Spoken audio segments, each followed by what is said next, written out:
24쪽 시편 100편 1절에서부터 5절입니다.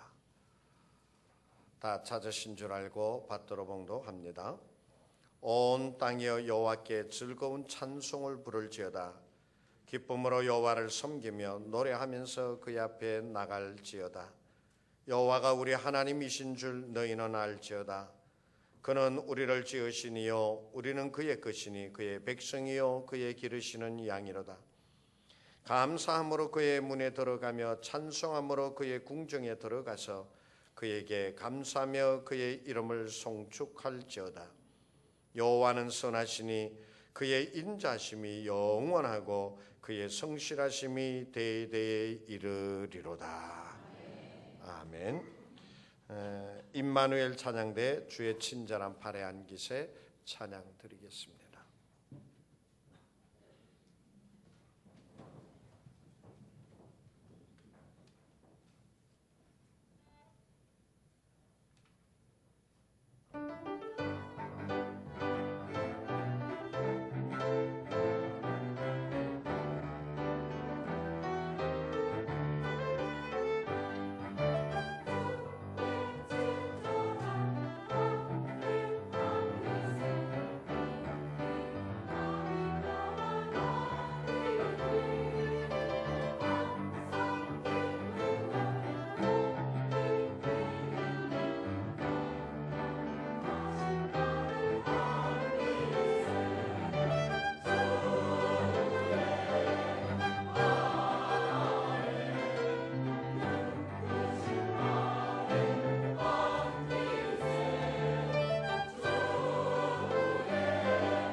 오늘 휴가들 많이 가셨나 봐요.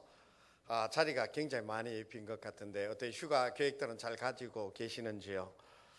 아마 또 휴가를 가시는 분도 있겠지만 휴가를 안 가신다든지 못 가시는 분들도 있을 거예요. 휴가를 못 가시는 분들은 야구장에 한번 가보세요. 저는 하나 이글스 팬인데 그 하나 이글스 파크에 거기 가서 야간에 응원 막 하면은 이거 휴가로도 괜찮은 것 같아요. 그 야구를 보다 보면 있잖아요. 이게 역전승이라고 하는 것이 있어요. 역전승. 뭐 앞서거니 뒷서거니 막 하다가 동점돼서 탁 나가다가 9회 말에, 야구는 9회 말부터라고 그래가지고 그냥 끝내기 안타로 딱 쳐가지고 하면 그냥 막 사람들이 자리에서 일어나가지고 와 하고 막 난리를 치겠지요. 그것은 정말 짜릿짜릿한 것 같아요. 어제하고 그제 하나 이글스가 두산하고 붙었거든요. 그 두산하고 붙은 것도 역전승으로 이겼어요. 역전승으로. 와, 얼마나 참 대단하던지요, 그죠? 사람들이 이기게 되어지니까 기뻐가지고 막 어쩔 줄 몰라 하는 거예요. 어쩔 줄 몰라 하는 거예요. 여러분들은 이 기쁜 마음이 자기가 기뻐하고 또 원하던 것, 그러한 것들이 이루어지고 눈앞에 펼쳐지게 되어질 때 여러분들은 어떻게 그것을 표현하세요? 여러분들 그것을 어떻게 표현하세요? 자, 지금부터 한번 지어볼까요? 시작. 이게 얼굴에 그 기뻐하고 즐거워하는 것이 표정이 없는 사람은 죄송하지만 이제 늙으신 분들입니다.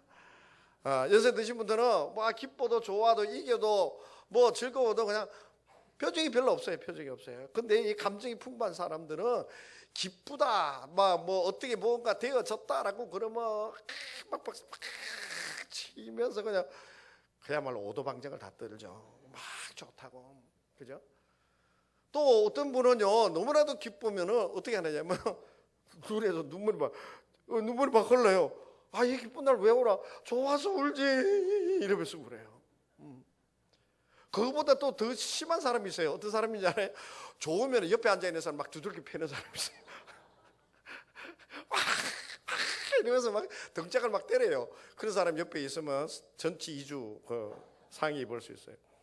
또 이것보다 더 심한 사람이 있어요. 어떤 사람이냐면은 막 좋아가지고 좀 옆에 있는 사람 막 꼬집어 그냥 막. 그런 사람은 멍이 들 수 있어요. 성경에도 있잖아요. 너무나도 기뻐서 너무나도 좋아서 그 기쁨을 마음껏 표현하고 있는 한 장면의 말씀이 나와요. 어디에 나오느냐 하면은 바로 사무엘하 6장에 나오는 사건이에요. 뭐냐 하면은 언약궤를 다윗이 오벳 에돔의 집에서부터 옮기면서 너무나도 기뻐했어요.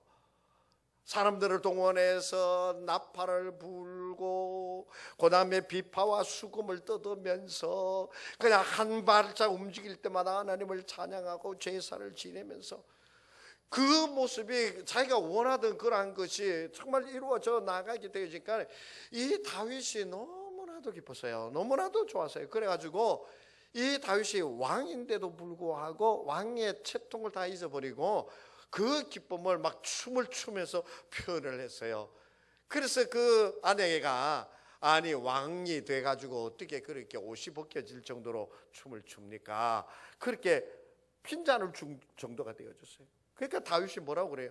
내가 하나님의 궤로 옮기는 것이 이렇게 기쁘고 즐거워서 춤을 추고 이러는데 내가 감히 나서 그런 얘기하냐 그러면서 그때부터 그냥 다윗이 아닌 미가를 쳐다보지도 아니하였더라. 성경 그렇게 얘기하고 있잖아요. 우리는 있잖아요. 정말 살아가면서 우리의 삶을 살아가면서 기뻐하고 또 즐거워해야 될 순간들을 만나게 되어져요. 그런데 그 하나님께서 우리에게 기쁨과 즐거움을 넘치는 것을 우리에게 더하여 주셨어요. 우리는 그 하나님께서 우리가 기뻐할 수 있는 그러한 것들을 어떠한 것을 주셨는가라고 하는 것을 잘 알고 정말 그 하나님 앞에 진정 어린 내 모든 것을 다 동원해서 그 기쁨을 표현하고 그 감사를 하나님 앞에 드릴 수 있는 우리가 되어지기를 간절히 원합니다. 간절히 원해요. 오늘 성경 3절의 말씀에 보면은 여호와가 우리 하나님이신 줄 너희는 알지어다. 그는 우리를 지으시니요 우리는 그의 것이니 그의 백성이요 그의 기르시는 왕이로다. 그렇게 말씀합니다. 하나님께서 우리를 지으셨다라고 하는 거예요. 하나님께서 우리를 지으셨다는 것이에요. 요즘 우리를 지으신 하나님이시기 때문에 하나님께서 우리를 얼마나 잘 돌보시고 또 얼마나 큰 사랑을 베푸는지 모른다라고 하는 얘기예요. 여러분들 어떤 사람이 선물을 준 거하고 내가 손으로 직접 오랜 시간 고생해가지고 그것을 만드는 거하고 어느 것에 더 애착이 가요? 자기 손으로 만든 것에 더 애착이 가게 되어져 있어요. 요즘 한국에 이케아 열풍이 부는 거 여러분 아세요? 이케아가 뭔지는 아세요? 이케아는 있잖아요. 익하는 게 아니라 이게 스웨덴에서 온 가구 제조 회사예요. 이케아. 그런데 이 이케아 회사의 제품은 완제품에 있는 게 아니에요. 조립이에요. 만약에 이런 탁자를 하나 만든다고 그러면 그 이케아 제품에 가면은 그 매장에 가면은 굉장히 넓대요. 저도 아직 안 가봤는데 잘못하면 길을 잊어버릴 정도라고 그래요. 수만 가지 제품이 있는데 전부 다 조립 제품이에요. 조립 제품. 그래서 만약에 이런 탁자를 만든다고 그러면 이 완제품이 있는 게 아니라 이것을 만드는데 나무들을 다 가공을 하고 이렇게 다 잘라가지고 집에 가지고 와서 그걸 조립하면은 이렇게 나사를 막 맞춰가지고 조립하면 완성되게끔 만들어 놓은 거예요. 그런데 이 이케아의 제품을 만들기 위해서는 굉장히 내가 수고하고 애쓰고 고생해야지만 그것을 만들 수 있어요. 실제로 그 매장에 가가지고 이거 부속품들 이게 나무 이렇게 해놓은 거 있잖아요. 그걸 누가 가져와요? 자기가 낑낑 메고 와야 돼요. 낑낑 메고 와야 돼요. 그리고 그걸 차에다 싣고 와가지고 집에 아파트 위에 올려놓고서는 그 아파트 방 하나 거실 하나 차지해가지고는 그걸 다 풀어놓고는 하나하나 그 도면을 보면서 맞춰 나가야 되는 것이에요. 그것이 어떤 거는 잘 되어질 수도 있지만 어떤 거는 그게 너무 어려워가지고 그러면서 이렇게 포기를 해버리는 사람도 있다라고 하는 얘기를 들은 적이 있어요. 그런데 그렇게 수고해서 다 완성을 해놓았을 때는 이게 어깨에 힘이 빡 들어간다는 거예요. 아, 이건 내가 만들었다고, 이건 내가 만든 거라고 사람들 앞에 자랑을 하고, 그리고 그것을 볼 때마다 뿌듯하다는 거예요. 뿌듯하다는 거예요. 이게 바로 자기가 지은 것에 대한 만족감이에요. 하나님께서 우리를 지으셨어요. 어떻게 지으셨어요? 하나님께서 자기의 형상을, 우리의 형상을 따라서, 하나님의 형상을 따라서 우리를 만드셨단 말이에요. 그러니 얼마나 우리가 사랑스럽고 얼마나 우리를 볼 때마다 기쁘실까요? 간혹 가다가 있잖아요. 어린애를 이렇게 저한테 보여줘요. 목사님 예쁘죠? 근데 솔직히 말해서 예 그러기는 하는데 정말 내 입에서 그냥 진실되게 되게 예쁘네 이렇지 못한 애들이 있어요. 그런데 그 엄마 눈에는, 그 할머니 눈에는 얼마나 예쁘면은 나를 쳐다보고 나한테 꼭 예뻐요 그 얘기를 꼭 들어야지만 식성이 풀리는 거예요. 예쁘다. 그래서 요즘에 손자 손녀 자랑하면 3만 원 내고 한다며요. 왜? 자기 새끼니까. 자기 새끼니까. 그런 거예요. 하나님께서 그 형상을 따라서 우리를 만드셨어요. 그러니까 얼마나 귀하고 얼마나 사랑스러우냐는 거예요. 얼마나 사랑스러워요. 그러니까 죄를 범한 아담까지 찾아오셔가지고 아담아 어디에 있느냐라고 말씀하시면서 그의 짐을 풀어줬잖아요. 우리 인간들을 사랑하여 주셔서 하나님께서 그 독생자 예수 그리스도를 보내셨잖아요. 그래서 그 독생자를 십자가에 죽게 하시면서까지 우리를 사랑하는 그 모습을 말로만이 아니라 그 모습으로, 그 행위로 우리에게 사랑을 표현해 주셨잖아요. 그래서 하나님께서 우리를 보시고 창조하시고 나서 보시기에 심히 좋았더라라고 그렇게 말씀합니다. 하나님께서 우리를 지으셨다는 거예요. 그 사랑, 그 넘치는 마음으로. 그러했기 때문에 우리는 일상생활 속에서 무엇하는 자들이 되어야 되느냐? 그 하나님 앞에 감사를 드리고 그 하나님을 찬양하고 그 하나님을 송축하며 나아가기에 부족함이 없는 자가 되어야 된다라고 하는 것을 우리에게 가르쳐 주고 계시는 것이에요. 그래서 다윗은 여호와는 나의 목자시니 내게 부족함이 없으리로다. 여호와는 나의 목자시라고, 여호와는 나의 목자시라고 다윗은 찬양하고 있잖아요. 찬양하고 있잖아요. 때로는 있잖아요, 우리의 생활이 너무나도 곤핍하기 때문에 정말 힘들어요. 무엇을 먹을까, 무엇을 입을까, 어떻게 해야 될까, 어디 가려고 그러면 돈 없고 뭘 하려고 그러면 힘이 없고, 그래서 자기 자신이 굉장히 못나 보여요. 자기 자신이 너무나도 초라해 보이는 거예요. 다른 사람들이 말은 하지 않지만 전부 다 나를 보고 뒤에서 뭐라고 하는 것 같은 거예요. 자기 자신이 그렇게 못나 보이는 거예요. 그런데 중요한 것은요, 그러한 우리들이지만 하나님께서 우리를 지으셨기 때문에 우리를 사랑하신다는 거예요. 마태복음 6장에 보면은 예수님께서 이런 비유를 해주고 계세요. 무슨 비유냐 하면, 공중 나는 새를 보라. 그 새가 먹기 위하여 씨를 뿌린 적이 있느냐, 거둬들인 적이 있느냐. 하나님께서 다 먹이셨다는 거예요. 들에 핀 백합화를 보라. 그 백합화가 아름다운 잣대를 뽐내기 위하여 길쌈을 한 적이 있느냐, 실을 뽑아서 옷을 만들어 입은 적이 있느냐. 하나님께서 다 먹이시고 하나님께서 입히신 것이 아니냐. 그래서 마태복음 6장 30절에서 뭐라고 말씀하시느냐 하면, 이렇게 우리에게 말씀해 주고 계세요. 오늘 있다가 내일 아궁이에 던져지는 들풀도 하나님이 이렇게 입히시거든. 하물며 너희일까 보냐. 하물며 너희일까 보냐. 하나님께서 우리를 지으셨기 때문에 우리를 사랑하시고 우리와 함께하여 주시는 것이 넘치기 때문에 우리는 그 하나님 앞에 감사를 드리고, 우리는 그 하나님 앞에 찬송을 드리며 그 하나님을 송축하며 나아가는 자가 되어야 된다라고 다윗이 우리에게 말씀해 주고 계시는 것이에요. 그뿐만이 아니에요. 오늘 5절의 말씀에 보면요, 여호와는 선하시니 그의 인자심이 영원하다라고 말씀해 주고 계세요. 그의 인자심이 영원하다는 거예요. 그 인자심이라고 하는 것이 뭐예요? 자비를 베푸시는 거예요. 은혜를 베푸시고 사랑스럽게 여겨주시는 것이에요. 그런데 그 하나님의 인자심이 어떠하냐? 영원하다라고 말씀해 주고 계세요. 영원하다는 거예요. 야구 얘기가 자꾸 나오는데, 어제 두산하고 경기를 할 때 1회 말이었어요.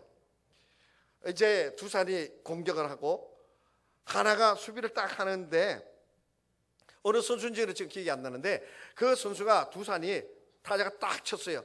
그게 어디로 갔나 하면은 유격수 쪽으로 간 거예요. 유격수 쪽으로. 이 유격수라고 하는 그 포지션이 공이 제일 많이 가는데요. 그래서 실수, 에러도 굉장히 많이 하는데, 그런데 어제 그 공을 딱 쳤는데 이 하나의 유격수가 딱 잡았는데 조금 실수를 했어요. 그래서 공을 던졌는데 그만 그 타자를 잡을 수 있는 타임에 놓쳐버린 거예요. 세이프가 되어진 거예요.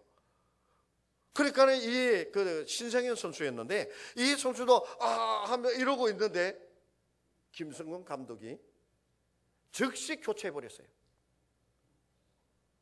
그 1회가 끝나기도 전에 그 에라 딱 하자마자 빼고 하주석 선수를 넣어버렸어요. 와, 그러니까 그 해설하는 사람이 와, 저 신 선수 굉장히 충격 먹었겠는데요. 공 처음 왔어. 처음 공 한번 만져봤어. 그거 실수했다고 그 자리에서 빼버리는 거예요. 사람들은 다 그래요. 좋을 때는 자기 입에 있어요. 좋을 때는 자기 입에 있어요. 자기가 무엇이든지 다 해줄 것처럼 그래요. 그런데 뭔가 조금 잘못되어지고 나한테 손해가 되어지고 조금 해를 끼치게 되어지겠다 하면은 느닷없이 등을 돌리고 모른 척 해버리는 거예요. 그런데 하나님은 어떠하시냐? 하나님은 그렇지 않으시다는 거예요. 하나님께서 우리에게 자비를 베푸시고 우리에게 인자를 베푸시는 그것이 어느 정도냐? 영원하시도다라고 말씀해 주고 계시는 것이에요. 실제로 예수님께서 이 땅에 오셔서 우리에게 보여주신 그 모습을 보면은요, 정말 하나님의 그 사랑이 얼마나 크고 위대하신가라고 하는 것을 보게 되어져요. 그 당시에 사람들이 예수를 가리켜 뭐라고 얘기했어요? 세리의 친구라고 그랬어요. 예수를 가리켜 세리의 친구라고 그랬어요. 세리가 누구예요?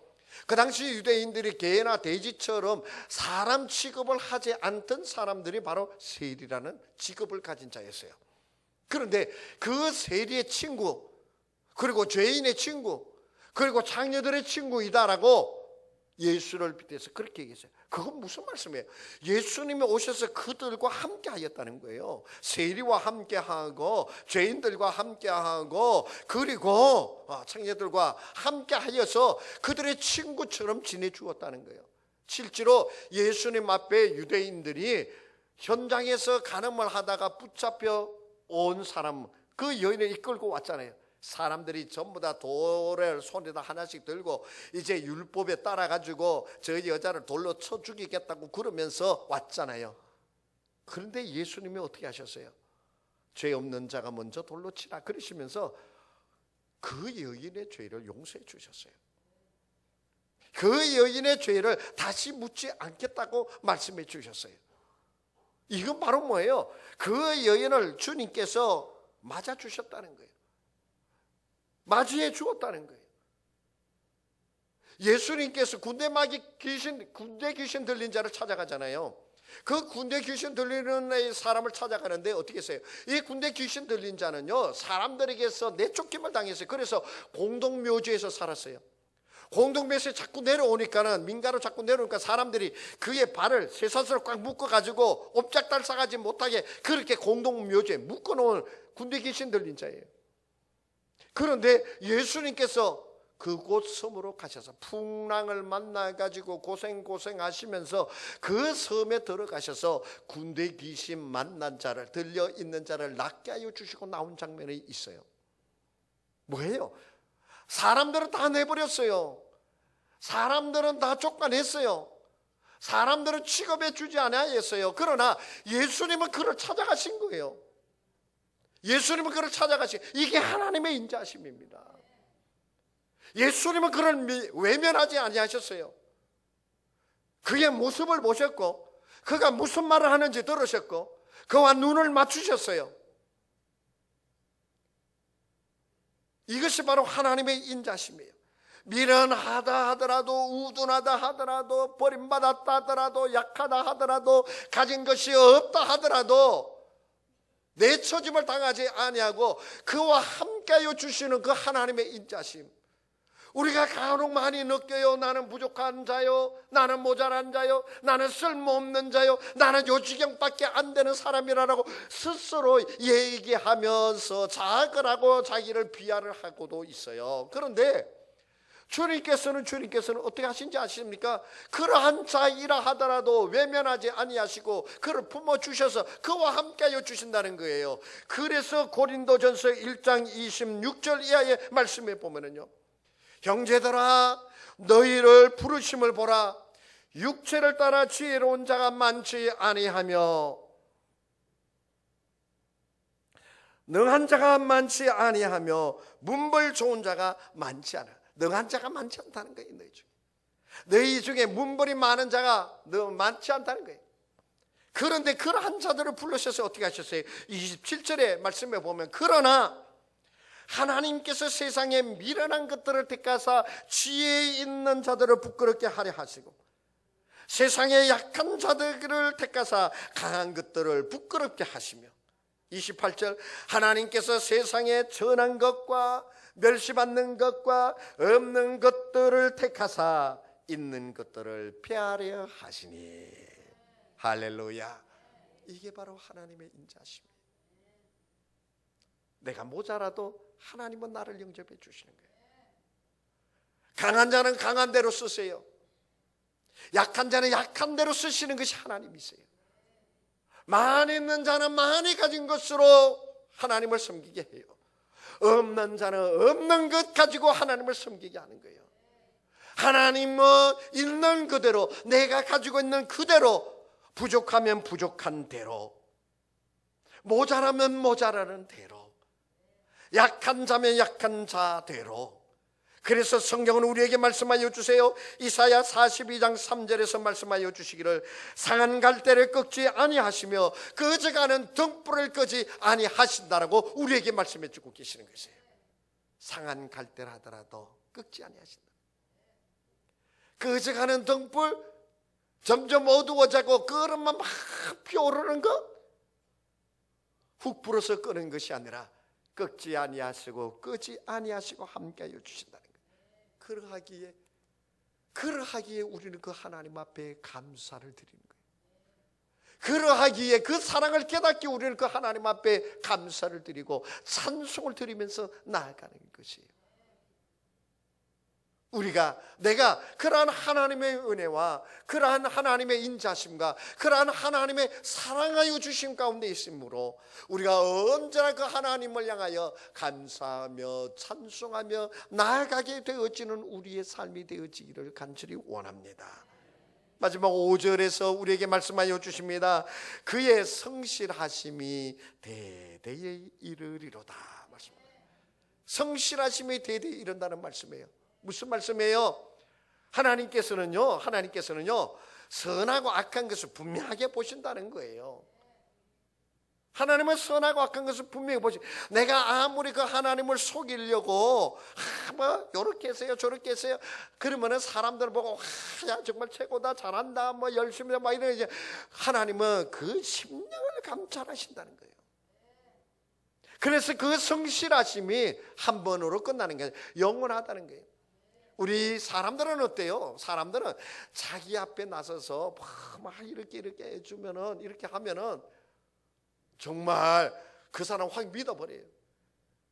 그래서 모든 것을 맡겨버리게 되어지고, 그리고 나서는 뒤통수를 맞게 되어지는 경우들을 왕왕 보게 되어져요. 정말 가슴 아픈 일이죠.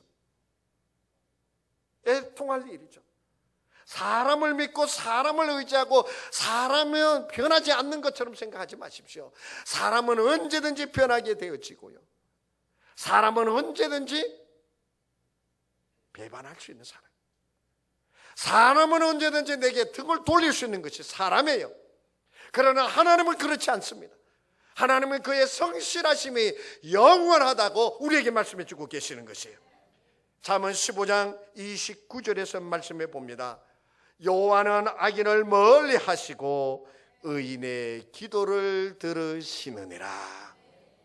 하나님께서는 의인과 악인, 우리는 혼돈되어져서 구분하지 못하고 거기에 뒤섞여서 막 이렇게 되어진다 하더라도 하나님은 의인과 악인을 완전하게 구분하세요. 그래서 그 악인은 멀리 하시고 그 의인의 기도를 들어주신다는 것입니다. 잠언 10장 24절에서 말씀하시기를 악인에게는 그의 두려워하는 것이 임하거니와 의인은 그 원하는 것이 이루어지느니라. 하나님께서 의인과 악인을 완전히 구분하시기에 의인은 두려워하는 것이 임한다는, 이게 무슨 말씀이에요? 악인은 두려워하는 것이 임한다는 거예요. 뭐예요? 악인은요, 뭐 어떤 일을 보고 저거 저렇게 되면 안 되네, 큰일 나는데, 이게 일이 이렇게 벌어지면 난리 나는데 걱정하고 염려, 그게 털컥 돼버린다는 거예요. 악인에게는요, 하나님이 그렇게 만들어 버리신다는 거예요. 의인에게는 그 원하는 것이 임하느니라. 의인은 요거 요렇게 되어지면 좋겠다, 이게 이렇게 풀려가면 좋겠다, 그렇게 생각하고 기도하는 그것을 의인은 그 원하는 것이 이루어지느니라. 잠언 10장 24절에서 우리에게 말씀해 주고 계시는 것이에요. 그의 성실하심이 의인의 간구를 멸시하지 아니하시는 것이에요. 시편 34편 15절에서 말씀하십니다. 여호와의 눈은 의인을 향하시오고 그의 귀는 그들의 부르짖음에 기울이시는도다. 여호와 하나님께서 의인의 그 눈이 의인을 향하여 언제나 살피시고 계시고, 여호와 하나님은 언제나 그 의인들의 간구에 귀를 기울이시고 계시다는 것이에요. 이게 무슨 말씀이에요? 하나님께서는 의인의 간구를 들어주신다는 것이에요. 하나님께서는 그 의인의 모든 것을 살펴보신다는 것이에요. 그래서 그 의인이 어떠한 자리에 있든지 그를 살펴보시고 그의 간구를 들으시사 응답하여 주시는 것이에요. 그래서 시편 1편 6절에서 우리에게 말씀하여 주십니다. 무릇 의인들의 길은 여호와께서 인정하시나 악인의 길은 망하리로다. 의인의 길은 여호와께서 인정하여 주신다는 것이에요. 내가 힘들게 그 길을 가게 되어지고, 내가 애써서 버티게 되어지고, 내가 애써서 힘들어서 고달프면서 그를 갔던 그것이 결코 망하는 것이 아니요, 그냥 사라져버리는 것이 아니에요.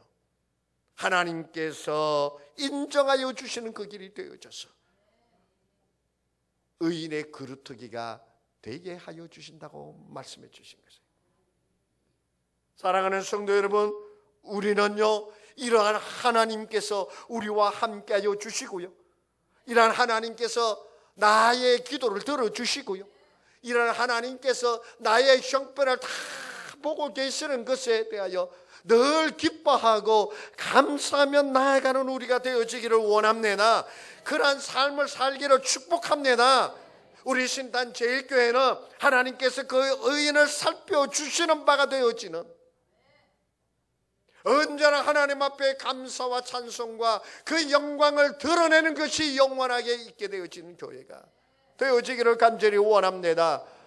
여러분의 가정마다 하나님의 인자심에 언제나 함께하여 자손 대대에 있기까지 의인의 그루터기는 결코 망하지 아니한다라고 하는 것처럼 하나님께서 여러분의 가정에, 의인의 가정에 함께하여 주시어서 그 의인의 가정을 붙들어 주시고 그 의인의 가정에서 감사와 찬양이 끊임없이 일어날 수 있도록 여러분의 가정을 붙들어 주시고 축복하여 주시기를 원합니다. 여러분이 일하는 그 일터가 아무리 힘들고 어렵다 하더라도 상사들의 눈치를 보게 되어지고 자기에게 주어진 프로젝트를 감당하기에 너무나도 힘들고 애를 먹는다 하더라도 그 자리에서 감사와 찬양이 끊이지 않게 되어질 때 하나님께서 함께하여 주심의 아름다운 모습들이 일어나게 되어지고 열매가 맺혀지게 되어질 줄로 믿습니다. 이제 우리의 입술에는, 이제 우리의 삶 속에는 언제나 여호와께 감사하고 찬송 드리며 그 송축함이 끊이지 않는 우리의 모든 삶의 구석구석 흔적이 되어지기를 간절히 원합니다. 기도합니다. 하나님 아버지, 우리를 인도하여 주시사 오늘에 이르게 하여 주시고 이 힘들고 어려운 삶의 자리에서 하나님께 감사하고 하나님을 찬송하는 자가 되게 하여 주시니 감사합니다. 우리가 언제나 주님의 은혜와 그 사랑 가운데 언제나 감사와 찬양이 끊이지 않게 하여 주셔서 내 삶이 주님과 함께 하심이 드러나게 하여 주옵소서. 예수님의 이름으로 기도하옵나이다.